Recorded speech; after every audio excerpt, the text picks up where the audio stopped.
From the PBS Utah studios on the campus of the University of Utah in Salt Lake City, the Utah Debate Commission welcomes you to the Republican primary candidate debate for Utah's 3rd Congressional District.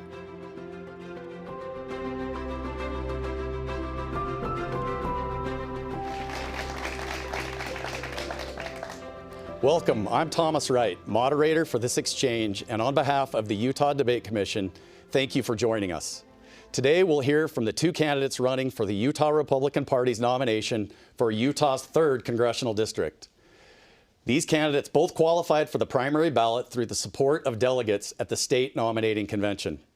The candidates are Celeste Maloy and Phil Lyman. We look forward to an engaging and civil discussion with the goal of helping Utah voters make informed decisions. Candidates will each receive 1 minute to answer questions, with up to 30 seconds for rebuttals if needed at my discretion. A random drawing held earlier determined that candidate Maloy will get the initial response to the first question, and we will then alternate turns on the remaining questions. Now, let's begin. In recent months, Utah has seen proposals for major data center projects in both Box Elder and Iron counties.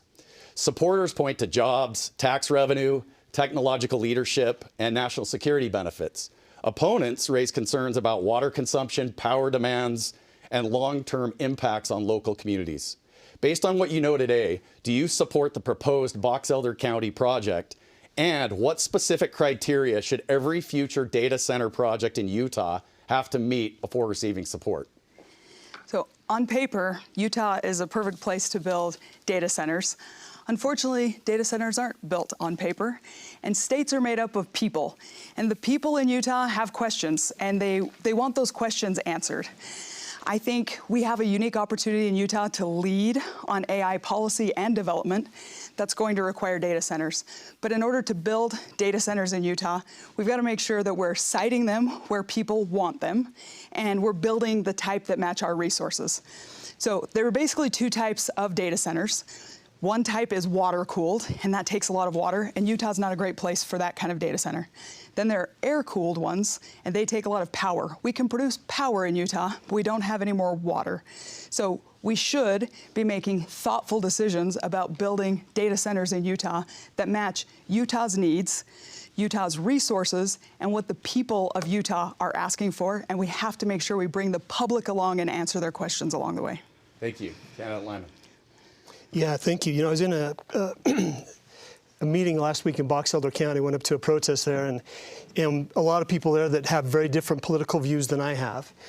And I said, the one thing I think we have in common is we don't like being treated poorly. And the people were treated poorly in this instance. They weren't consulted. They weren't told what was going on. We get the message coming down. We did this in 5 months. This is going to be great for you. Don't ask any questions. And when the leaders who should be most compassionate to the needs of the people were asked the questions, the response was a reprimand, a put down, a condescension towards those people. And that type of government is what creates more of the questions than were maybe there in the first place. As far as whether I agree with the data center, I don't agree with the process. I don't agree that Utah is the best place for data centers. They are water intensive, and they are a drain on resources, and those things can all be measured if we have transparency on the front end of it. If we don't have transparency, then it's a no-go for me. So just a quick follow-up, 15-second follow-up. Based on what you know today, do you support the Box Elder County data center? Candidate Maloy and then candidate Lyman. I support building data centers in Utah when the people of Utah support them, and right now I don't know that we have that in Box Elder County. So if the people who want to build the data center can answer the questions and bring the public along, then yes. Candidate Lyman. First of all, I'm a fan of Kevin O'Leary. I'm a fan of data. I'm a fan of computers. I'm a fan of technology. I believe in that. But as far as the one in Box Elder County, until they're transparent about it, I'm opposed to it. So proponents of data centers, I'm going to ask a follow-up question. Candidate Lyman will go first to you. Proponents of data centers say that we need to compete with China. And then there's those that think that there's a surveillance state and it's not in the best interests of our citizens. Which side of that equation do you fall on? There's something about the way this data center was rolled out that gives me the feeling it is about surveillance. And that's a disconcerting feeling. I mean, it's next to the military base. There's a lot of issues, the way it's been pushed through so quickly, kind of behind closed doors, and then the attitude afterwards. I believe that this is about surveillance more than it is about data. Utah's been leading the nation on AI policy in a lot of ways, and I want to see Utah continue to lead the nation and the United States continue to lead the world when it comes to AI. And if we want to do that, we have to be able to store data here. If we're storing our data overseas, then we don't really have control over it. So I want to see us get to a place where the people of Utah welcome data centers. Great. We'll get to AI later, but let's shift to water policy. Candidate Lyman, you'll go first. Southern Utah continues to be one of the fastest growing regions in the country. Washington County in particular has built a strong economy and attracted thousands of new residents. But much of that growth depends on water supplies and the constraint on them, especially with the long-term pressure from droughts, population growth, and competing demands throughout the Colorado River system. So the question is, what's one specific action Congress can take during the next 2 to 4 years to improve long-term water security for Southern Utah? Well, it's interesting. If you take the upper Colorado River Basin and you overlay it over Utah, it matches almost identical to CD3. And that's where our issues are, whether we're talking about the lake levels at Flaming Gorge, the lake levels at Lake Powell, the water that's running in the Colorado River, the Colorado River Compact that's being renegotiated right now. Utah has been behind the curve on that. Colorado's way out in front of us with their attorneys and with their policies to try to take the water that is coming through the Colorado River. And we've made guarantees to provide wet water to these communities when we don't have it. We don't produce water. The Colorado River is a river. And when it's low, we can't produce water. But what we can do is develop more infrastructure to fill that river, to create more canals and more reservoirs, more pipelines to the people that depend on them. I'm a big supporter of infrastructure for especially the southern half of Utah. And we're way behind on developing that. And it's time in Congress that we fund some of those projects. Candidate Maloy. Yeah, I agree that what we need is the federal government to support the state and the state's goals when it comes to water. It's also important that the federal government doesn't step on the state's toes. Water law is state law for the most part, and when it comes to something like the Colorado River that's interstate, there is a federal role to play. But the state of Utah we're unique. We do things differently here, and we have, our state song says people working together. We actually do that. So right now we have the federal government, the state, the local water conservancy district, the counties, everybody working together to try to make sure that we have water stability for the next 20, 30. I would like to see Congress helping the states make plans for water stability for the next 100 years. And I think that's going to require infrastructure and some thinking outside of the box and looking at large solutions that we just haven't considered yet. Thank you. I'm going to ask a follow-up, though, because the question was, what's one specific action item Congress can take in the next 2 to 4 years to improve long-term water security? So as a follow-up, 15 seconds, Candidate Lyman, you first. What's one specific thing Congress can do? Well, I will say what I see happening is a leveraging of the water resources by large developers to control what happens in Utah. If you control the water, you control everything in this state. What's the one thing that Congress could do? They could let us manage our forests better. They could let us manage our water resources ourselves. The state legislature has jurisdiction over those things. Candidate Maloy. Well, I'm going to give you two things, even though you only asked for one. One specific thing Congress can do is write a century water stability plan for the West that includes infrastructure. And the other thing that we'll hopefully be doing very soon is ratifying the agreement that the Colorado River Basin states are negotiating. All right, let's shift to public lands, a big issue in Utah, and especially in Utah's 3rd Congressional District. As you know, Utah's 3rd Congressional District contains some of the most federally controlled land in the country. In Grand County, for example, approximately 95% of the land is owned and managed by the federal government. Similar challenges exist throughout San Juan, Garfield, Kane, Emery, and Carbon counties. So the question is, who should have the greatest influence over the management of public lands in Utah? Local communities, the state of Utah, or the federal government? Please choose one and then explain why, and tell us under what authority you would transfer it to that level of government. Candidate Maloy. Oh, sorry. Well, I think local communities should have the greatest input, and that doesn't necessarily mean that the authority has to be transferred. It's already there. This is public land. The public should have input. That's one of the reasons that I have introduced a Congressional Review Act on the Resource Management Plan for the Grand Staircase Escalante National Monument, because local voices were not considered the way they should have been when the plan was written, and so I want them to go back to the previous plan that had more input from the locals. Sometimes when we talk about public lands, we forget that a lot of the authorities are already there to manage these lands in a way that is beneficial to the people who live closest to them. But what we have had in past administrations is an unwillingness to accept that input, to listen to the locals, to manage accordingly. Right now, we have an administration that is willing to listen, is willing to try things that haven't been tried before, and I'm working closely with my partners in the Senate and in the administration to make sure that we're addressing that. Candidate Lyman. So when I got in the legislature, one of the legislators approached me and said, "Are you going to be with us on transfer of public lands?" And I said, "Oh, that already happened. That was 1896 when Utah became a state. Prior to that, we were a territory, and we were governed as a territory and managed as a territory by the people in Washington, D.C. That jurisdiction that we had, when you look at the map and you can see Utah on the map, this funny shape, on the map, that's Utah. That means we have a geopolitical, geographic territory over which we have jurisdiction. The legislature has to step forward and exercise the jurisdiction that they've been given. When we talk about how could we possibly manage all the public land, all the federal land in Utah, well, we have these nifty little things called counties. And that's exactly what they were designed to do, was to manage those resources. And if you put people in the counties in charge of those lands and those resources, who knows better what's going on there than the people that are living in those places day to day? We've got to protect their interests. Just a quick follow-up, 30 seconds on this. I'll go to candidate Maloy first. Can you give us a specific example of land you would support transferring or land you would not support transferring? Yeah, I would support transferring land that's orphan parcels is what we call them. They're inside of cities or they're surrounded by private land, and the land management agencies have a hard time managing them anyway. Also, land that's adjacent to cities. I had a proposal last year to transfer some land that local governments need for infrastructure.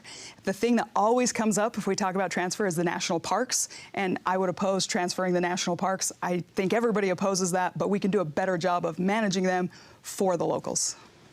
Candidate Lyman. So I appreciated Mike Lee's bill a few years ago that created basically a homestead type provision. I do not support transferring ownership of federal land to the state, because if the state has jurisdiction and ownership, I've seen what they will do with their state land, and I've watched the cronyism and the pay to play and the picking winners and users, and I do not trust the state of Utah in this situation to be in charge of divvying up the public land if they were to receive that from the federal government. Thank you. Let's shift to artificial intelligence. As you know, artificial intelligence is expected to impact national security, employment, education, healthcare, and really nearly every sector of the economy. Some experts believe it may be the most important technological development in our lifetime. What role should Congress play in the development of artificial intelligence? And specifically, should Congress primarily be facilitating innovation, regulating risk, or maybe some combination of both? Candidate Lyman, 1 minute. Well, I appreciate the question. And first of all, I believe in artificial intelligence. I believe in AI. I've seen it at work. I think it is going to have a very important role to play in our future. I don't fear it, but it is powerful. So similar to nuclear energy, it could be used to destroy things. It could be used to really make positive changes for our society. The fear that I have with this is from the federal government is that they will try to regulate it to where people are not able to transact business, to have commerce on an open and free basis. And we see that when we talk about digital currencies and Bitcoin and blockchain technologies. Those things, Congress has to stay out of the way. Those things belong to the people. And I think this is going to be, as we move forward, I believe that AI has the potential to make our society much better. I think it has the potential to make government much more transparent, give us greater access to the actual facts that are going on inside of the government, and to be able to give people the tools and the power to really monitor the government itself. Candidate Maloy. Yeah, I've been impressed to see Utah stepping up to meet this moment. AI is happening. It's changing the way we do business. I talked to a small business owner just this weekend who's excited about having the ability to use AI in his business so that he doesn't have to hire people to do some of the menial tasks, and he can hire people who are specialized and let AI do some of the busy work and make his small business leaner and more efficient. And Utah's been leading the way on AI regulation as well. The model in Utah is that we shouldn't regulate the development of AI. We need to be making sure we're keeping up on that. But maybe we should regulate the deployment to make sure that AI isn't violating American civil liberties, it isn't harming children, make sure that the way AI is being deployed doesn't harm people. And I think the federal government should learn from that example and not interfere with the state's ability to be innovative and be pioneering on this. So I'm going to ask a quick follow-up. 30 seconds first to you, candidate Lyman. What concerns you more, America moving too slowly and losing ground to China, or America moving too quickly without sufficient safeguards? You know, in a free market, the market dictates what people will do. And in a country that is based on consent, people are able to produce and to innovate the way that they should. Now, if government gets involved, I fear that we have people in our own government who put China before America, who put those policies first. So this is a perfect time when government needs to, practice laissez-faire, let the market do what it will do, and let our innovators innovate in the United States. So to you, America moving too slowly and losing ground to China is what you're most concerned about? I believe that government does a better job of restricting growth and advance than in promoting it. In America, we need to just stay out of the way and let this innovation take its course. Thank you. Candidate Maloy, same question. Yeah, I fear moving too slowly more than I fear moving too quickly. We can figure this out as we go. We've always done that. When trains came around, they were a new technology. We figured out how to do it. When cars came around, we didn't have a lot of roads. We figured out how to build them. But what we need to do right now is make sure we're innovating and we're not falling behind our neighbors who don't have our best interest at heart, and making Americans vulnerable to technologies that are being deployed elsewhere in the world. All right, well, let's shift gears and let's go to foreign policy. Many voters supported President Trump because they believed he would pursue an American first policy agenda and avoid unnecessary foreign conflicts.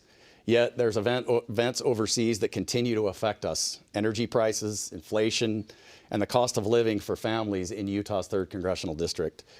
Where do you draw the line between strategic restraint and military intervention?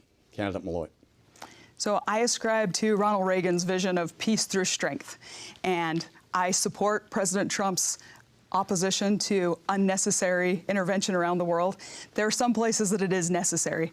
In the past, we've had administrations that didn't show strength in certain parts of the country and emboldened some of our enemies, and this administration was willing to take bold action and address some of those problems. Iran's been the world's largest sponsor of terrorism since before I was born, and I'm getting wrinkles and my hair's starting to go gray. That's a long time. We stepped forward, we met the moment, but through the entire process, the administration's been focused on getting us to peace. There are peace talks happening right now. We had clearly defined goals. I was just in Korea last week commemorating the Utah National Guard's role in the Korean War, and they have a big sign that says freedom isn't free, and it's true, it's never been free. We always have to pay a price for peace, but the end goal is peace. Candidate Lyman. Well, we talk about policy on one hand, and then we got to talk about people on the other hand. I trust President Trump. I trust the direction that he wants to take. I trust the power in his hands, that I would not trust that same power in the hands of a Gavin Newsom or a Kamala Harris. So the people in charge make a huge difference, and I do trust President Trump. When we're talking about global economic interests, it is really the commerce world, global commerce, that has driven more of the peace talks and more of the motivation for countries to come together. And we see this right now over in the Strait of Hormuz and in the Middle East. The economics of this are playing such a huge factor. Iran is behind the times, and they are a threat, and they're chanting death to America and threatening to wipe Israel off the face of the earth. We have to protect ourselves against those types of threats. But at the end of the day, it's commerce and the ability for people to transact globally that is going to resolve more problems than going to war and shooting. So just to be really clear, yes or no answer, we'll go to you first, candidate Maloy. Do you support President Trump's actions regarding Iran and support the conflict as it stands right now? Yes. Candidate Lyman. I do, but there is a constitutional question about the War Powers Act and the justification that needs to come. I think Congress needs to either authorize additional hostilities in that area or they need to weigh in on it. Anything they else, can't remain silent on that? I agree that Congress needs to take action. All right, let's shift gears, not really from foreign policy, but to the state of Israel. Do you view Israel as one of America's strongest and most important allies? And if so, please identify one specific thing the United States has done for Israel and one specific thing Israel has done for the United States that justifies that relationship? Candidate Maloy. I do support the alliance between Israel and the United States. When I talk about peace through strength, that we're talking about military strength. And Israel has been a strategic ally in the Middle East where we've needed to show strength. They're sitting in a very vulnerable position, and one specific thing we've done for them is the Iron Dome. And one specific thing they've done for us is eliminating the Ayatollah. So when I talk about the world's #1 sponsor of terrorism since before I was born, it was driven by an individual, and Israel had the intelligence to know how to take that individual out, and they worked with us, took action, and eliminated a threat that we have talked about drawing red lines in the sand for, and we haven't always shown the strength we should have shown, and having a strategic ally allows us to have the military strength and the respect around the world that we have to have peace. Candidate Lyman. Yeah, so in the Middle East, you've got Israel there with a population of about 9 million people, surrounded by about 200 million potentially hostile forces, and they do feel that is an existential threat. So what has America done for Israel? We've given our military strength. We've stood behind them with our military strength. And that's an important thing, and it's important to the United States. We have to have an ally in the Middle East because it is such a crucial part of the global economy, and the oil that moves to that area, just the people that live there. What have we done for Israel besides the military? The strikes on Iran, I think, were a direct response to the threats that that Israel were facing. And what has Israel done for us? They're an ally. They are a presence in the Middle East that is vital to the United States' interests there, and they've been a friend to the United States. Okay, this next question on the economy will go to you, Candidate Lyman. The 2024 election cycle centered heavily on affordability and cost of living. While unemployment remains relatively low, many families are still feeling the pinch. I just read recently Walmart reported that the average fuel purchase at its gas stations fell below 10 gallons per purchase for the first time in several years, which made me think it's a sign of growing financial stress amongst your consumers and constituents. What is the clearest sign that the economy is not working as well as it should be for families in Utah's 3rd Congressional District? And what is the first federal policy you would change to address it? Well, it's interesting to me that certain government officials will come out and talk about all the good things that they're doing for America. We're giving you the biggest tax cuts in history. We're giving you all this money while we see the cost of everything going up. Inflation is a very real thing. We've got a national debt that's pushing $40 trillion right now. The only way that they're going to address that is by printing more money, quantitative easing.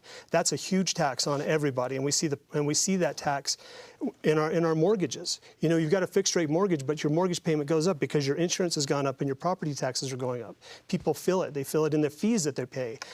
Services that used to be free at the utah.gov are now $35 a year, and then a payment for each additional thing. And that's the same thing at the federal government. The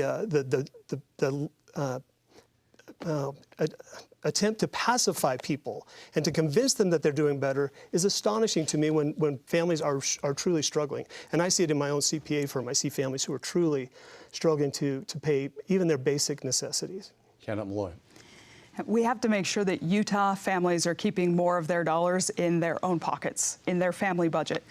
So we have eliminated some of the direct costs of government by making the tax cuts permanent, doubling the child tax credit. There's no state that benefits from that as much as Utah does. I hear from parents how much they appreciate that.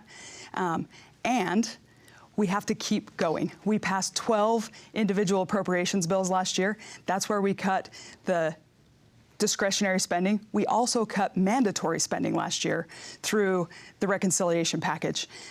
Through the rescissions, we pulled back money that had already been appropriated that hadn't been spent.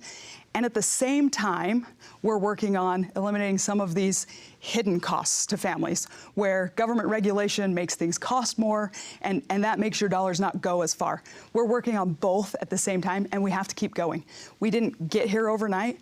We've had administrations and Congresses in the past that just wanted to print more money and wanted to go into more debt, and now we're finally heading in the right direction. Can I have a rebuttal to that? Go ahead, Candidate Lyman. In 2017, Congress passed the Tax Cuts and Jobs Act, and it was a great tax cut. It doubled the child tax credit. That was set to expire here this year. Congress made a bill that it would not expire, so they kept the $2,000. They raised it by $200. That's not doubling the child tax credit. And all the other things that were going to expire with that 2017 bill are not a huge tax cut.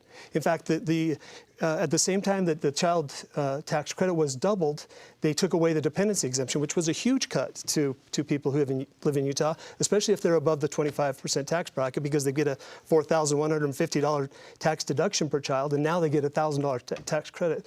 We have not seen major cuts on taxes in regards to that 2017 bill, or especially to the 2020 vote. Candidate Maloy. So we reduced the tax on tips, the tax on overtime, the tax on Social Security. We doubled the death tax cap so that when a family's passing down a farm or a small business, they keep more of that money and less of it goes to the federal government. This Congress has been very busy working to make sure that Americans can invest their own money and not have it go to the federal government. I'm going to ask a follow-up, because this 3rd Congressional District is really an interesting district. You have some of the fastest growing communities in America, and then you have rural communities like Price and Castledale, Blanding, Panguitch, Kanab, that maybe aren't experiencing that same economic growth. So what would you say to residents and voters in that district, in those communities? How did we get where we are with these tough economic conditions? Why are they putting 8 gallons of gas in their car at a time, and what can be done to fix it for them? Candidate Lyman first, and then Maloy. So I feel very blessed to live in a town that looks very much like it did when I was a kid. And my children that are moving back want that same experience for their children. So growth for the sake of growth is not necessarily a good thing. I don't think these communities are feeling left out from a growth standpoint. What they are feeling is treated poorly by those people who are making decisions, that are divvying out the money. We talk about things like water development. Water development for whom? Where it's going to the Wasatch Front. It's not going to the rural areas. They're the ones that are paying the price. Even when we talk about things like cloud seeding and stuff like that, it's not cloud seeding in the rural areas. It's cloud seeding for the ski resorts, and we see it. Those people in those communities, they're not dumb, and they can see where the money is going. They're appreciative of the benefits. They're appreciative of government. But it's not right when families are picking up the tab for the Olympics or for stadiums or for things like that they're not going to be the beneficiaries of, and they feel that it's not right. And somebody's got to step in and advocate and protect those families. Great. Candidate Maloy. We have to make sure that the rural towns, rural counties are not being left out of the economic growth that's happening in Utah.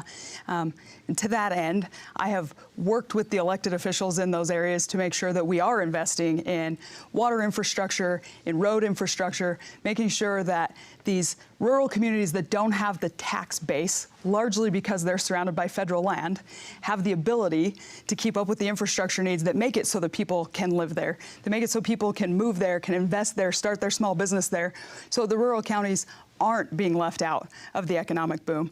I grew up in a small town. We love to say that the biggest export from our rural areas is our kids.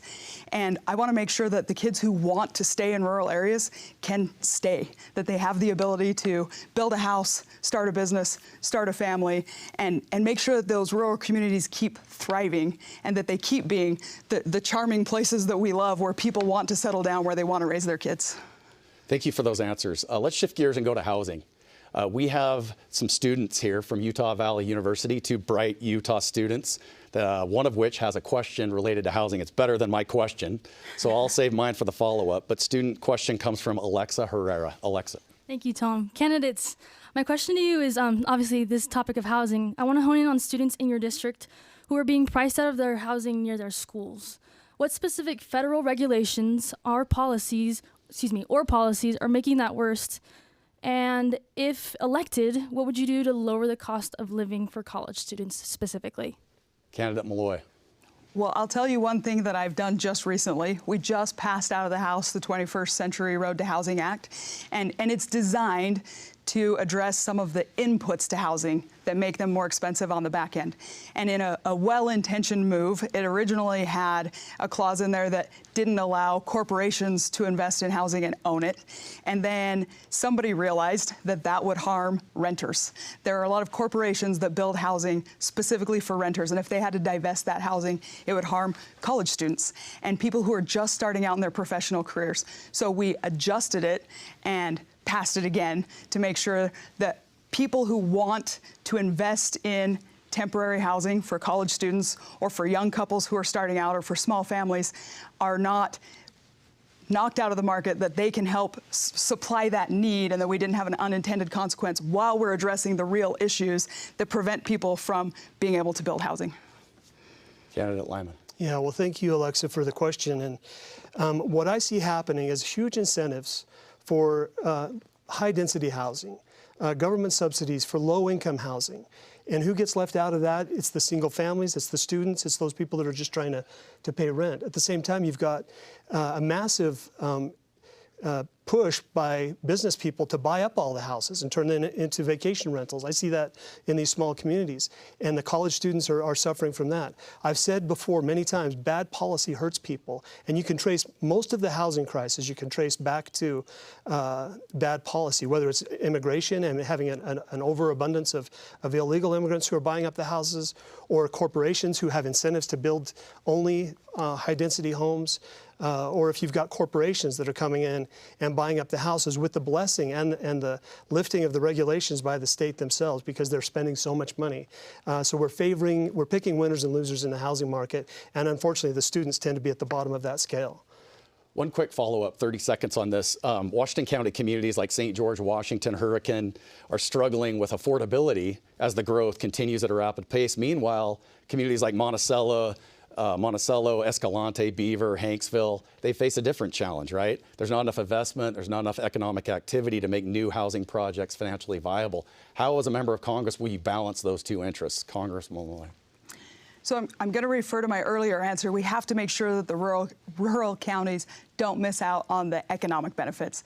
When new businesses are coming into Beaver County, which they are, then the county has the tax base to invest in infrastructure that encourages new housing. So I think we can address a lot of the problems in the smaller communities by making sure that we're investing in getting businesses to locate there and create jobs. Candidate Lyman. Again, housing is one of those areas where entrepreneuring-minded people look and say, you know, I have an advantage here because I know how to build houses. I would have an even greater advantage if I could own all of the water rights that allowed me to build, or if I could get the legislature to pass legislation that would favor my projects in these counties. If I could get PIDs and TIFs and all of these incentives to help subsidize those programs. The net effect is housing that goes through the roof and becomes unaffordable to everybody else. Thank you. We've now reached the halfway point of the debate featuring the primary election candidates for the Utah Republican Party's nomination for Utah's 3rd Congressional District. If you're just joining us, I'm Thomas Wright, moderator for this presentation of the Utah Debate Commission. We're coming to you from the PBS Utah studios on the campus of the University of Utah in Salt Lake City. Let's get back now to the questions. We have a student question from another great student at UVU. This question deals with federalism, and it's going to be asked by Rebecca White. Utah consistently leads out on many federalism initiatives. As a member of Congress, how will you help balance the role of the states versus the role of the federal government? Candidate Lyman. Well, thank you for that question. I know UVU has got their federalism department down there. They've been doing some great things. They've been doing some research. Federalism is the balance of government. It's the three branches. It's the state versus the federal, those things that keep government in check. And I've always said, government, if it will stay in its lane, does a service. When it gets out of its lane, it does not do a service. The federal government will expand and overreach and encroach upon the rights of Utah every time we let them. And who is it that's supposed to be there to hold the line? It's the state legislature. And if the state legislature won't hold that line on federalism, then we're going to see an overreach and a dysfunction in that function of government. By the same token, you've got the legislative, the judicial, and the executive branches. And we've got to have a point in our government where the legislative branch is willing to stand up to the executive, if that's what it comes to, or stand up to the judicial. And we've seen that here in Utah over and over and over, whether it's the judicial branch drawing the districts for congressional boundaries, or whether it's the legislature yielding to the federal government on public lands jurisdiction. Candidate Maloy. I love that question. Federalism is part of the genius of what makes our system of government work. And we're celebrating America's 250th birthday in about a month, having our big semi-quincentennial. And I think part of the reason we're still here 250 years later is that we have that natural tension between the states and the federal government, between the branches.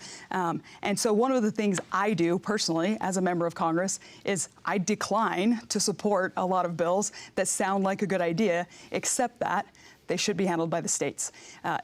The way federalism is designed to work and the way it has to work is that we have to stay in our lane in the federal government, and the state needs to be legislating on most issues. So the state should be jealous, should be guarding its authority. The legislative branch should be jealously guarding our authority. The judicial branch should be exercising checks and balances. That's what makes it so that the people can control the government, and no part of the government can get strong enough to violate people's rights. On the federal budget, the federal government hasn't run a balanced budget for 25 plus years. And since then, Republicans and Democrats have each controlled the White House and the Congress at same times and similar times. Yet the national debt has continued to grow and skyrocket. We're now exceeds, $39 trillion. Why has Washington failed to balance the budget for more than 25 years? And what can you do in office to correct that? Candidate Maloy. Well, I'll answer the second part of the question first. The reason it's so difficult for Washington, D.C. to balance a budget is because people want things from the federal government, and people who are in elected office want to give people things in order to stay in office. But what we're doing right now is course correcting and making sure that we're doing our job. I'm on the Appropriations Committee. That's where the spending decisions are made. We're passing our appropriations bills, 12 individual bills, the way we're supposed to, negotiated by subcommittee chairs who understand the issue areas, and we're cutting spending. At the same time that we're investing in our national defense and making sure we have a strong military, we're cutting other things out of the budget and making sure that we're spending less money year over year. Not just slowing down the growth, but spending less money year over year. And at the same time, through the reconciliation process, we're also making changes to mandatory spending, because if we want to get back to a balanced budget, what we have to do is stop spending on some of the things we've been spending on. Candidate Lyman. Well, it's interesting to see Congress continue to spend and spend and spend. And what we see sometimes is an inclination to bend their knee to the government interests, such as government shutdowns. Oh, we can't have a government shutdown. That's going to affect too many people, when that's probably exactly what needs to happen if they're doing the wrong things. So they hold us hostage. They hold Congress hostage. They hold us hostage with these government shutdowns. Government, we cannot be making excuses for the government at the expense of the people of Utah. And we've got to recognize that the family's budget is more important than the budget of the states or the county. That those families that are struggling to pay their bills is more important. The sad reality of the deficit that we've got is that it will take more quantitative easing, and that is going to lead to greater inflation. You'll still get your Social Security check. It just won't buy what it used to buy or what it should be able to buy. And that's a serious problem moving forward. The biggest tax we have in this country is not our income tax. It is the inflation. And as we see those things go up, it's going to get worse and worse and worse unless we will really pull back on the spending. So let's dig into the budget a little bit here. I have a couple follow-ups, and we'll go first to you, Candidate Maloy. Continuing resolutions have become the order of the day, meaning the government hasn't passed a budget, so we operate on a continuing resolution. Why hasn't the government been able to pass a budget in over 25 years? So this is what we're actually doing right now. We were doing continuing resolutions. Speaker Johnson made it a goal of his not to do a continuing resolution last year. We had to do a temporary one to get our bills done, but we got 12 appropriations bills done. We're well into the appropriations process. This year, we're on track to get all 12 appropriations bills done this year. This is what the American public has been asking for.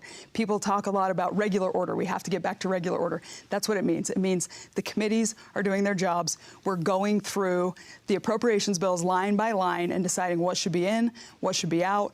We're having committee hearings, committee markups. We're voting on the floor. We're passing these. That's how we keep the government accountable, because then I'm voting on what we're spending in the government. I'm not just kicking the can down the road. And we're making decisions every year about what goes in and what comes out, so that we're modern, we're up to date, we're meeting the needs of today instead of just doing a continuing resolution so we don't have to do something that's hard. Thank you. Candidate Lyman. Well, you know, the American people, they watch this happen, and that's why there's such low trust in government, is because they see the things that are happening. We read just this last week about a David Rush who had 303 gold bars and $2 million worth of foreign currency in his possession. The FBI raided his house and arrested him. Well, this wasn't a gangster from Chicago. This was former top leader of the CIA who's pilfering this money. So we're talking about these efforts to save money. When Doge came about, it wasn't that government woke up and said, oh, wow, we didn't realize we were overspending so much money. It's because it was revealed to the people of America, and they said, we cannot continue to spend this kind of money. And so we saw programs that evaporated overnight. And I think that without the transparency in this system, we are not going to see the results that we hope to, because they continue to pilfer. We're literally being run by pirates at the government level, and it's no surprise. So 30-second follow-up, just to conclude our debate on the federal budget. We all agree that $2 trillion deficit every year isn't sustainable. That's why we're $39 trillion in debt and counting. What's one program, federal cut in the budget you would make to get our spending under control? 30 seconds to you, Candidate Maloy. Well, other than the appropriations process, which I just described, which I'm part of, we also have to root out all the waste, fraud, and abuse. It's true that we do have a low trust environment right now, because there have been things that have been happening that didn't get addressed. We're addressing them now. The president has assigned the vice president to be in charge of rooting out waste, fraud, and abuse. We have committees in Congress rooting out waste, fraud, and abuse. That's a drag on the whole system, and it's one of those hidden costs we talked about earlier, and it is the easiest, least controversial way to cut the budget. Candidate Lyman. You know, do we have this deficit because America doesn't have resources or innovation or the ability to produce? No, we have this because of the lack of transparency and the absolute plundering that's taking place in this government. I'm a CPA. We audit things. We go in and we look at things. If we wanted to audit the Pentagon, and I think they did that and came up by missing $1 trillion. So what programs would I cut? I would cut the U.S. Department of Education. I know we're in the process of doing that, and across the board with all the entitlement programs, what you find is those people that benefit from the entitlement programs are not the ones who are targeted as the ones that should be benefiting. Thank you. Let's talk about Social Security. For years, Americans have been warned that Social Security faces long-term financial challenges. Yet Congress has repeatedly postponed major reforms, and many younger workers question whether the system will be there for them when they retire. Do you believe Social Security can be preserved without reducing benefits, increasing taxes, or raising their retirement age? Why or why not? Candidate Lyman. Well, as I said before, I mean, you've got people who live in their homes, have lived in their homes for 70 years, who are now being taxed out of their homes. The value of that house has gone from the $8,000 that they paid for it to over $1 million. I know some families up in Midway that this is exactly the case, and this is inflation. You know, we went off the gold standard back in 1971. We've seen this massive inflation. This is policy that is hurting people. It's destroying the lives of people. So do I think that the Social Security checks will stop? No, I think that they will continue to go to those people, but they won't buy what they were intended to buy or what they used to be able to buy. They're not holding up their end of the bargain. And it has been a pyramid scheme where the ones at the bottom are paying more in to support the ones at the top. The government, in true form, has been plundering and pilfering the Social Security fund as they are inclined to do. And who is protecting? Who is standing in the way of that? Because Congress certainly has not been standing in the way of that. Candidate Maloy. I'm one of those younger people who doesn't expect Social Security to be solvent by the time I'm eligible. And I think we have to do two things with Social Security. We have to keep the promise we made to people who are dependent on Social Security or about to retire. And we have to put all options on the table long term to see what we can do to keep it solvent for future generations, for people who are just entering the workforce, people like me who are mid-career, so that we can plan ahead and make sure that we have a retirement plan that will actually work for us and not keep pretending that Social Security is going to be okay. And I saw just recently that this is the first time in history that people who are of retirement age agree with that, and people on both sides of the aisle agree with that. I think 20 years ago, if you heard that Social Security might not be solvent in 30 years, you could feel like that wasn't going to be your problem, maybe. And that's not the case anymore. So I think we have the political will to actually look at innovative solutions finally. So I want to ask a follow-up question. I'll come to you first, Candidate Lyman. If changes are necessary, how do you prioritize the following things? You're welcome to add to them. And which one would you attack first to create a more solvent system? Would you go for raising the retirement age, adjusting benefits for higher income retirees, increasing payroll taxes, or any other combination? What would you do to solve this problem? Well, again, the problem with the Social Security is that it has been plundered. The savings of the people that put into Social Security has been used for other purposes. It's been taken and used for other purposes. And what are those other purposes? And we're starting to see what some of those are. Through the DOGE effort, we saw what a lot of those purposes are. It's wrong. It's wrong what we've done to the Social Security. So what do we do to address that issue? Again, I believe that there's going to be an aggressive continued pattern of quantitative easing, and it's going to continue to push inflation up for all of us. In the meantime, there's alternatives to this, which are the hard assets. People that saw this long ago are buying real estate, buying gold, buying silver. What I don't want to see happen is that the federal government come in and regulate those abilities, the ability to create transactions or to perform transactions based on with those hard assets. When we get into the digital currency, that's a way for people to divorce themselves from a collapsing dollar that we're watching happen right now. And that's something that we've got to allow on a global scale. We've got to allow our citizens to participate in those transactions. Candidate Maloy. Yeah, I already said that I think we should put all options on the table for addressing Social Security. If I had to choose one first, I'd probably go with adjusting the retirement age, but I think it needs to be paired with other adjustments, and it needs to be graduated so that people who are close to retirement can make their plans, and people who have a lot of working years left, like I do, can also plan for what their retirement will look like.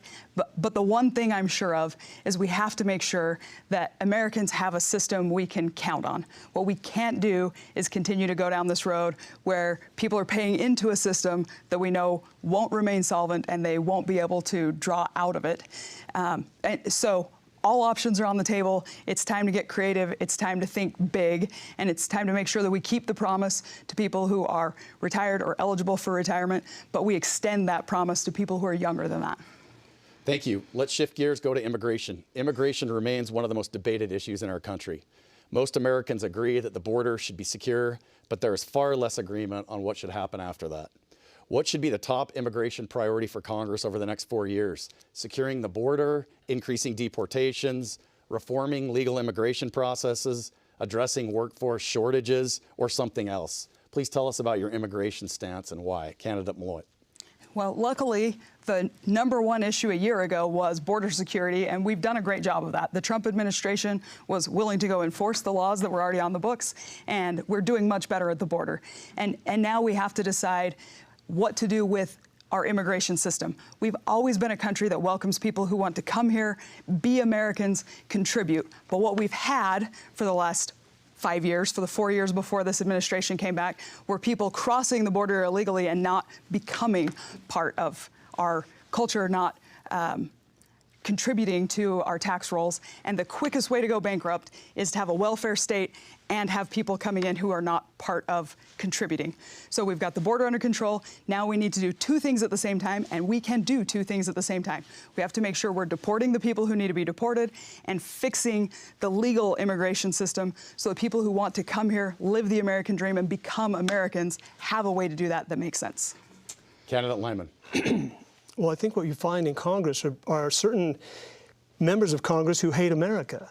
And they're pushing for the same policies that are destroying this country. And immigration is one of those. I think Congress needs to wake up and recognize that China has an agenda when it comes to immigration. Cuba had an agenda back with Jimmy Carter to send their worst, their most vile, their drug dealers, their human trafficking people to destabilize and undermine this country. China has a wolf diplomacy policy of taking over countries through their Belt and Road Initiative. And it's happening all over the world, and we're watching it. And then we go along in the United States as if somehow our virtue doesn't allow us to address those issues. Gad Saad calls it suicidal empathy, and it is suicidal when we're unwilling to look at visa programs that were designed to provide temporary workers being abused and turned into conduits for human trafficking and fentanyl trafficking. A Congress that can't distinguish between those two is doomed to have some serious problems in immigration, and that's what we've got right now. 30-second follow-up. There's been discussion about locating a large-scale immigration detention center in Utah. Do you support that proposal? Candidate Maloy. I support having more beds for federal detainees in Utah. This is something I've been working on for years, actually. We don't have enough beds for detainees that the marshals pick up or ICE. What I would like to see is the administration work with Utah and treat us like we are a state that supports them and find a place and do it in a way that makes sense for the state and not have a heavy hand the way a Democrat administration would be expected to act in Utah. Candidate Lyman. No, I don't think that Utah should build a giant facility to house illegal immigrants. I think those immigrants should be shipped back to their countries. And the only crime worthy of deportation should be that you entered the country illegally.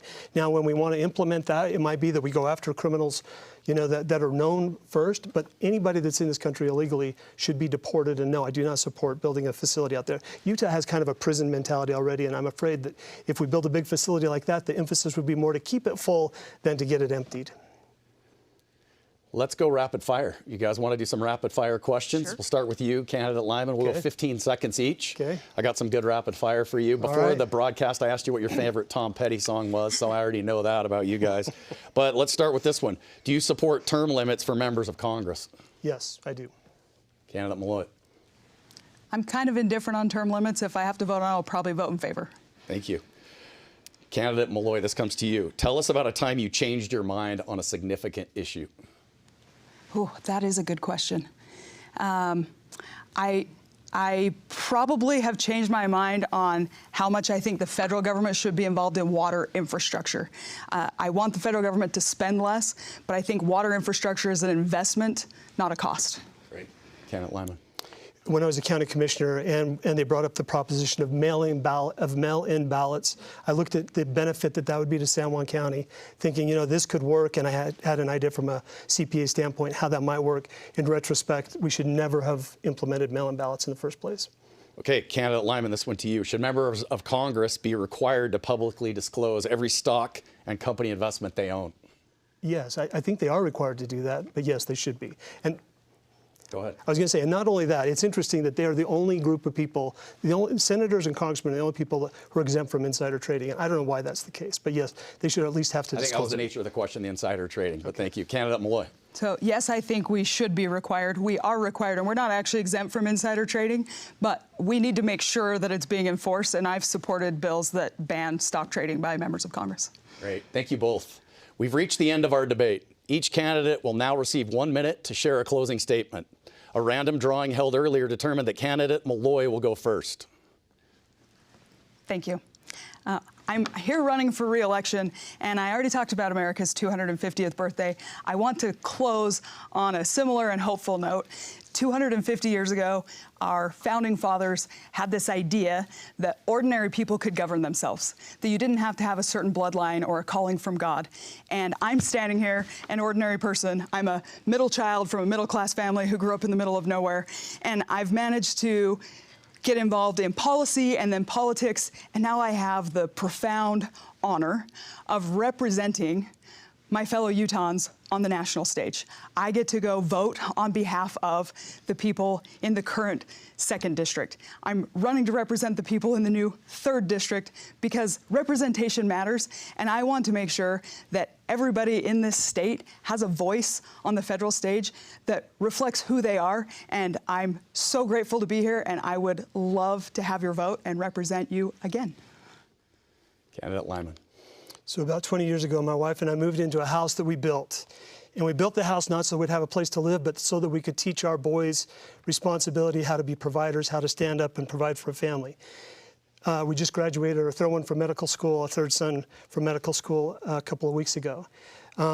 I've described my politics as aspirational. What I mean by that is I believe that we can do better. I believe that there is a way for America to be the America that our founding fathers envisioned it to be. The Constitution is not just a document, a historical document. It's a pattern. It's a business model that works for us. And I believe that if our children understand the ability and the importance of taking accountability for their lives, they're going to live better lives.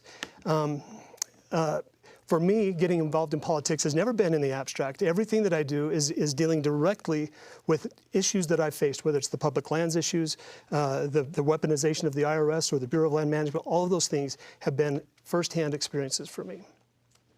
Thank you to the candidates for participating. And thank you, our audience, for engaging us online or through TV and radio. Election Day is Tuesday, June 23rd, and ballots begin arriving in mailboxes on June 2nd. Contact your county clerk if you have any questions about making your vote count this election cycle. We appreciate PBS Utah and the University of Utah for hosting us, and also want to acknowledge the members of the Utah Debate Commission Advisory Board, representing media organizations and colleges and universities throughout our state.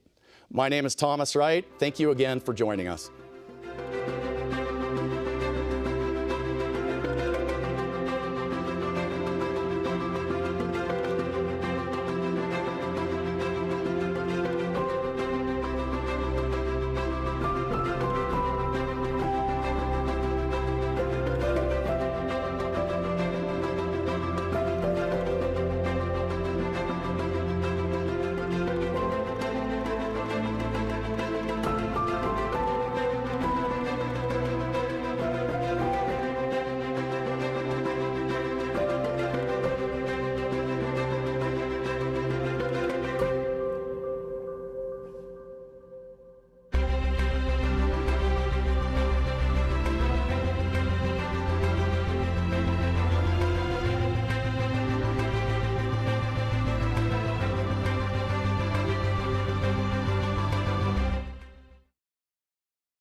It's going to be okay.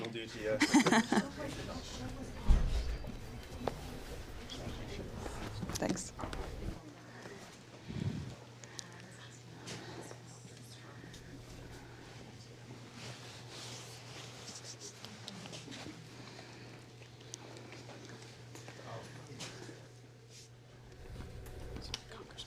No, do your thing.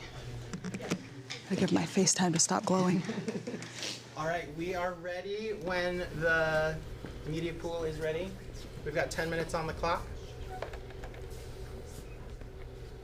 So, in these last few weeks of the campaign, what is your message to voters in the 3rd Congressional District as you're out and about? Why they should choose you over your opponent? So my message is that I am honored to be representing Utahns in Congress. I'm on committees that are important to Utah, the Appropriations Committee and the Natural Resources Committee. I'm the chair of the Western Caucus, which gives me the ability to focus my colleagues' attention on the issues that matter in Utah. I'm in the middle of my first term.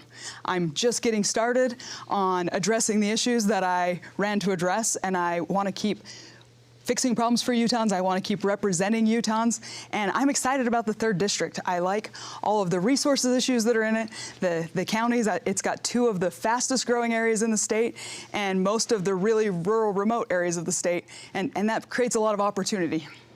So we talked a little bit about the war in Iran, and you talked about how the emphasis from the administration has been pushing for peace, but it looks like some of the negotiations over the last couple of days have fallen through or are not progressing very much. I'm wondering if the House GOP caucus and you personally are hoping that the Trump administration can speed this process up so it doesn't hurt you guys in the midterms, just with the affordability of gas and things like this. Well, I would love to see the administration get to a peace deal, not purely for Machiavellian reasons that have to do with midterm elections, but I want this to be resolved. I want there to be peace. And we talk in the caucus about supporting the administration, supporting the goal of ending this quickly, getting to a peace agreement, and being able to move on and address other problems. You said you wanted to see Congress take a more active role, I think, or get involved in the process a little bit.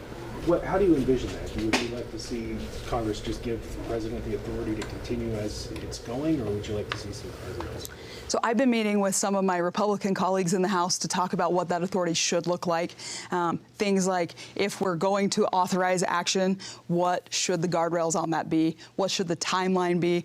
We're still in that process of coming up with what it's going to be, so I don't want to give too many details, but this is the work we should be doing in Congress, talking about how we want this to look. The president's the commander-in-chief. He has the ability to take action, but we declare war and we control the purse strings, and we have a responsibility to step up and do our part too, in deciding what role we should play. Does the Israeli incursion into Lebanon change the landscape a little bit in your perspective? I don't think so. Do you think that the president has violated the War Powers Act? It says that after 60 days he has to come to Congress and ask for permission. Well, because those of us in Congress are having these conversations, we've had bills coming to the floor, I would say nobody's violating the law. The process is playing out. We heard a wide range of issues in a debate format, but what do you, what do you think will be the defining issue in this race for CD3? I think people in CD3 are going to be looking for someone who can competently represent their issues on a national stage and solve problems. And that's what I love to do. I'm a problem solver by nature. I like policy. That's what got me into politics. And so I have faith that they will see that in me and want me to represent them. Why should voters pick you over your opponent? Well, I answered that question at the very beginning, but I will tell you again, I am a problem solver. I'm on committees that are important to Utah. I'm doing work that's important to Utah. I'm bringing home wins that matter in this state, and I would love to keep doing that. Would it be correct to characterize it as more of an argument of experience and pragmatism over specific issues that resonate with voters, or do you see specific issues that rise to the top as well? I would say I'm making an argument to the voters in the 3rd District that I'm in the right position with the right skills to help them solve the problems that they're telling me they want solved, and so I'm the right person for this job. Your opponent was very critical of Congress and the government in general. As someone who's in Congress, running as an incumbent, how would you defend your record or pitch your candidacy to voters who feel maybe disenfranchised with how things are going? Everybody's critical of things that they haven't had to try yet. I used to be very critical of Congress myself. I'm still fairly critical of Congress from time to time, but any group of more than 400 people is going to be complicated and have a hard time reaching decisions. That's a feature, not a bug. That's something that our founding fathers expected the legislative branch to do. They want us to have to kick ideas around, win people over, in the hopes that what we eventually come up with is something that has broad buy-in, broad support, and is good for the entire country. And I'm in my first full term in Congress. I haven't exactly, served a long time, but I've been there long enough to know that it takes a steady hand, a patient attitude, a people person who's willing to go in and build coalitions and work with people and find out what matters to them. And I've started doing that. I actually think I'm pretty good at it, and I'd like to keep doing that. It's easy to criticize Congress from the outside. When you're on the inside, you have to find ways to get things done, and that's what I've been doing. When you brought up, the election was very, very, very, very close. Really? Yeah, I don't know if you remember. So long ago. Is this one going to be different? And if so, why do you think it would be? Well, it's a different district, but the last time I was brand new, I had to file to run for office 4 weeks after I got sworn in. I didn't have much of a track record yet. Now I have a pretty good track record of bringing home wins for Utah, and I think that's going to make this one different. You brought up your work on Escalante in the debate today. Yeah. You recently filed that joint resolution with Senator Lee. Yeah. Why was that necessary, and what comes next with it? So I said in the debate, there's a new resource management plan that didn't take into consideration the concerns of the locals. So the continuing resolution, or the Congressional Review Act that we introduced would make the agency go back to their previous resource management plan. That was introduced 6 years ago. And what comes next with it? What are you working on with them? Then the agency would have to write a new resource management plan, taking into account the concerns of the locals. This is about process and outcomes and making sure that the locals have a voice in how their own backyard is managed. You brought up the Colorado River Compact. Yeah. I think that's something Congress will be dealing with in the upcoming session. Utah appears as it's going to have to take a haircut on its water usage. I mean, how do you convey that to your constituents and brace them for that?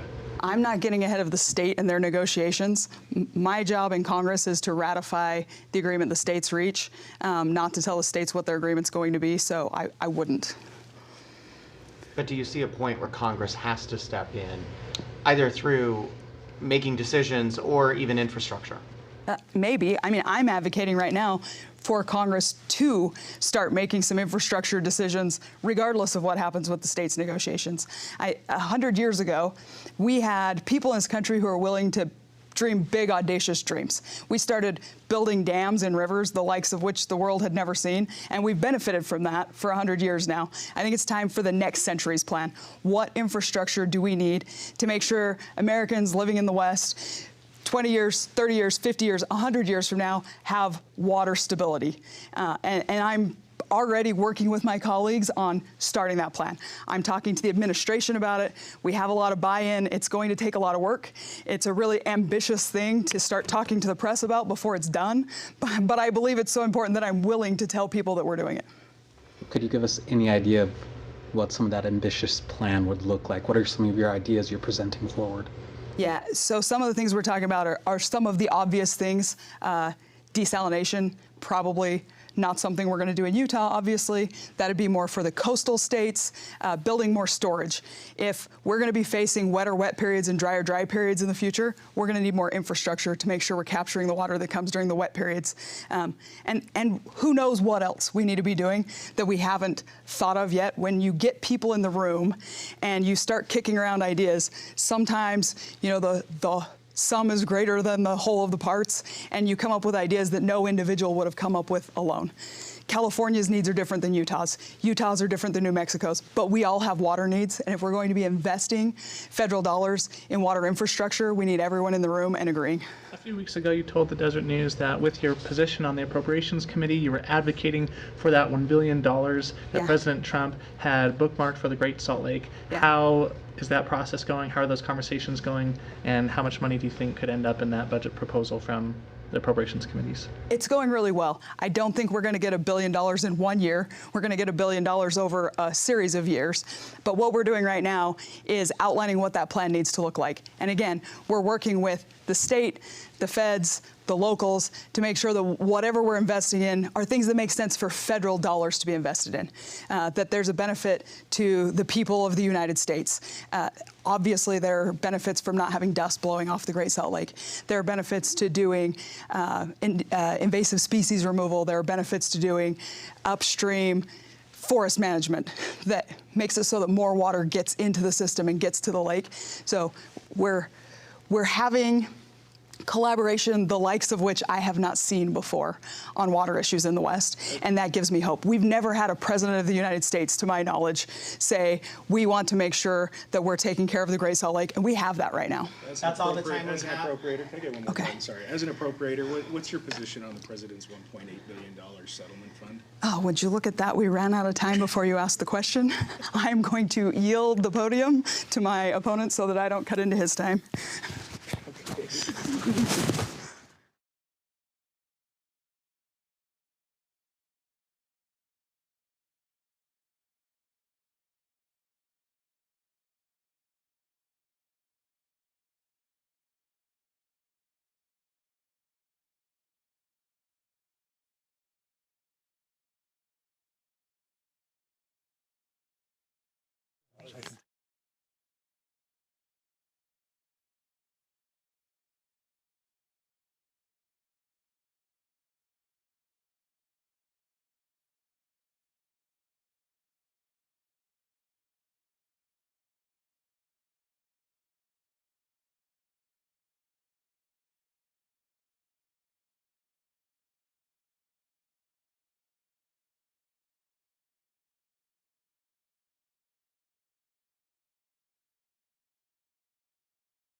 Okay, we have 10 minutes on the clock, and go ahead. So in these last few weeks, heading into the primary, as you're going around the district, what's your message to voters why they should choose Phil Lyman over Celeste Maloy on their ballot? Well, the main thing I'm looking at is Celeste's voting record. She's done a lot of good things, but she's done a lot of really bad things that I think are going to hurt people. Voting to not reveal the hush money payments from Congress to the victims of sexual harassment by members of Congress I think that was a bad vote on her part. Voting against or voting for to continue the legal immunity for the makers of glyphosate and Roundup and the pesticides. I think that was one that she should have been on the right side of that, making that farm bill a better bill. The FISA issue, her vote to, continue FISA without a warrant is a problem. I think people recognize that we're heading into a surveillance state. So I think as I'm talking, it really is to try to differentiate, and it's not to be negative about my opponent. It's about to say, do you realize that the stakes are very, very high on these things, and the way that the person that we elect is going to affect these things moving forward, and this is her track record so far, which I think is a poor track record. Do you feel like you were able to highlight those votes in the debate? I didn't hear you talk about them. No, it's hard in the debate to get anything up. I could have possibly said something in the closing, but yeah, I'm not a big fan of this form of debate because it doesn't allow those things to come up. But on the flip side of that, your opponent really pressed home that her track record is her strong suit in this race when running against you. What do you have to say to, obviously you have criticisms of her track record, but she sees it as a real strength of hers. Yeah, I mean, we're both conservatives, we're both Republicans, and what I see is when she has the opportunity to make a bill better by voting with some of the amendments that were brought forward, she opted to stay with the establishment, which to me is a danger signal. That if you're more loyal to the status quo than to the people of Utah, that's going to have negative impacts moving forward, which I think I said in the debate. You mentioned that you're not the biggest fan of this format. That said, what do you think is the most defining issue in this race, and how do you plan on communicating that over the next several weeks? Transparency has been my mantra for a very, very long time, and in this race, it's still transparency. So when you have a congresswoman who has the opportunity to disclose the hush money that was paid out, and they opt not to, that's a problem. When they choose to continue warrantless surveillance, that's a problem. So across the board, transparency is so important to the people being able to see what's going on in government. We saw that through the Doge effort. It wasn't government that recognized that they were overspending. It was people that finally were told the truth about some of that. People need to be told the truth, and we've not been told the truth for a very long time. I don't think anybody even expects to hear the truth from members of Congress. And I recognize that there are nuances to being able to do that. I'm not trying to be critical. I'm saying the stakes are very, very high, and without transparency, we really don't have consent. During the debate, you made reference to saying Utah being behind the curve on the Colorado River. I would like for you to elaborate on that just a little more. What do you feel that the state is not doing enough of to your satisfaction? I was in the legislature for 6 years, and I was on the Water Development Commission, and it was an agreed upon fact that California had been negotiating, legal strategizing to get more and more water from Utah, and that we were behind the curve. They have very good attorneys, and so we were trying to play some catch up there. We have the water allocation. We talked about the wet water versus the paper water. Utah's required to send so much water down the Colorado River, yet we don't produce it. It's just a river and it's coming through, and that's got to be negotiated. And in the meantime, you've got large interests that are pushing the water for their own leverage, whether it's in California or Mexico or globally. It just so happens it comes back to the Colorado River, which is in this district, and it's a really, really a big issue that I guess I feel like Utah needs to really step into that space in a much more assertive way. During the debate, you talked about the economic factors of the war in the Middle East, of the war in Iran. And I'm wondering, as Congress is thinking about a military authorization and providing that kind of constitutional authority for the military action in Iran, do you think that they should let the Trump administration allow these negotiations to play out as long as possible to achieve these military objectives related to missiles and nuclear power, or should they urge a quick resolution to the war for the economic and maybe political concerns? When you talk about the negotiations playing out, do you mean basically keep doing what we're doing in the Middle East? Yeah. Is that the negotiations you're talking about? Sure. The powers that we give to one president will be assumed by a president in the future using this as precedence. Like, oh, well, you've given these powers to the president to basically launch a war without congressional checks and balances. We have the War Powers Resolution that was put in place, and I believe that now is a really good time. We went in and we've taken out 50 of their top leaders. We've taken out, it gives me no satisfaction to see that we've taken out 90% of their industrial base. That's a huge amount of lost revenue. I mean, these are people who believe, we use the term Pax Arabia, of peace in the Middle East through commerce, through leadership, through incentives to get along with each other. And if we say, well, that's not going to cut it, we need to go in and destroy the infrastructure of entire countries. That's got to be at least after the initial wave. We need to come back and say, what's next? Do we just continue to destroy? Do we continue to, bomb facilities and take the lives of people? Are we looking at potentially moving our own troops onto the ground in Iran? I think those questions have to be answered. We were told that it would be, 2 weeks in and out, and I support the effort. I believe that Iran, I think the majority of the people in Iran support that effort, but that's something that it needs to have a congressional a vote to continue the hostilities or to make a different plan. Can you elaborate your point on Social Security? If you talked about how people should be able to invest in gold, silver, and cryptocurrencies and stuff.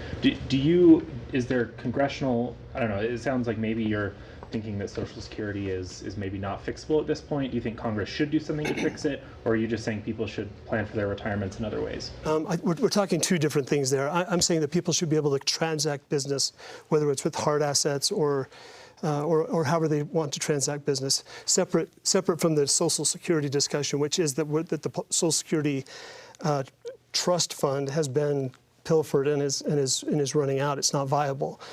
So I think we're talking two different things there. But yeah, I do believe that people should be able to transact business using digital currency or gold or silver without fear of being regulated by the United States federal government on that.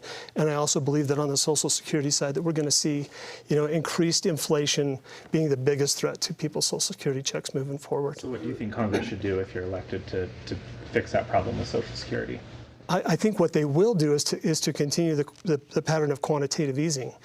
I don't see a way around it. The national debt at $40 trillion, back in 2005, 2004, right in there, when it hit $8 trillion, there was kind of a consensus that this debt is too big to pay off without quantitative easing. So now we've entered into that plan. It gets more and more aggressive, and the net effect is we're basically printing money to pay our debts, and the net effect of that is massive inflation. So I believe that that's going to continue. In the meantime, we have to stop spending so much money, and we have to start auditing those programs where it's just outright theft. I mean, they're stealing the money. They're stealing our money, and we see it. This recent case with the 303 gold bars, in the hands of the CIA, a top person in the CIA. It's like, and we just brush that off as if it's business as usual. It's $40 million worth of gold that this guy has from the covert asset fund of the CIA. That's an issue that, I don't know, people should be really upset by that, and somehow we just, I guess we've come to expect it. You had said that you don't support the federal transfer of federal lands to the state. You transfer to the county, or do you ultimately sell them to a private company? There's two things there. The federal government has a duty to dispose, and I believe that that's the case. The timing of that has always been the big question. It's like, okay, well, do we have to do it now? No, we can wait. The problem, the balance that we have currently is federal ownership, proprietorship, and that was in the Eisenhower report from 1955, 56. That laid out what that proprietorship was for the federal government. It's very little jurisdiction. The state has the majority of the jurisdiction on federal lands. So you've got the proprietorship on one hand, the jurisdiction on the other.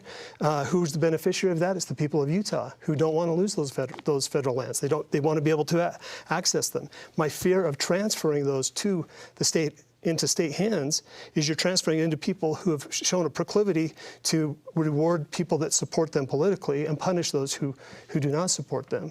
And if it's going to transfer, I believe that it has to be done more like, and I mentioned that in the debate, more like the homestead provision, that people earn the right to acquire some federal land based on their willingness to put their effort and time into it, not just their money. That's all the time we have? Private ownership, yeah. Thank you. Thank you.